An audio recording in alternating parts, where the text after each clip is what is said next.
గ్రామ ముద్దుబిడ్డ అయినటువంటి మన గుండెల లింగస్వామి అక్క మన గ్రామంలో కూడా ఈ కార్యక్రమం పెడదాం అక్క అని అడగడం జరిగింది.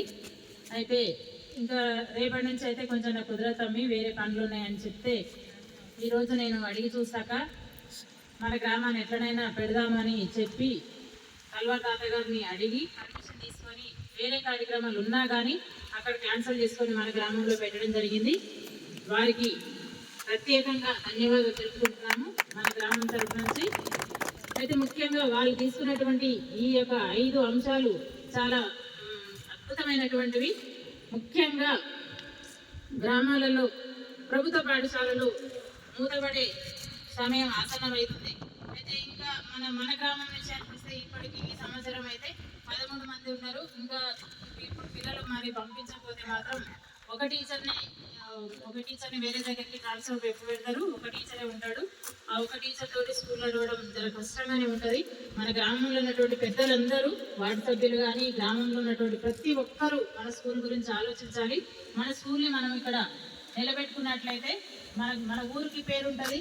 మనము ఏది అయినా కానీ మన స్కూల్ని నిలబెట్టుకోవాలి అనేది ప్రతి ఒక్కరి ఆలోచనతోటి నిర్ణయం ఆలోచించాలనే నేను మన గ్రామస్తులందరినీ కూడా ఈ సందర్భంగా నేను విజ్ఞప్తి చేస్తున్న వాళ్ళకి.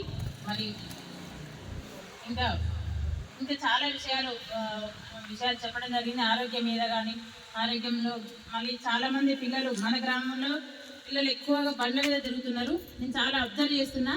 వాళ్ళకి అసలు ఎంత 10-12 ఏళ్ళు కూడా ఉండవు, బండ్ల మీద తిరుగుతుంటారు.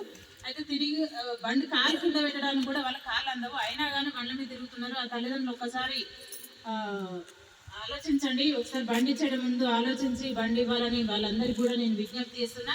ఎందుకంటే కింద పడితే ఏ తలకో దెబ్బ తాకినది. ఇందాక కల్వా తాత చెప్పారు, తల కింద పడితే ప్రాణాలు పోయే అవకాశం ఉంది. కాబట్టి అలాంటి పిల్లలకు బండి ఇవ్వద్దని నేను మరీ విజ్ఞప్తి చేస్తున్నా.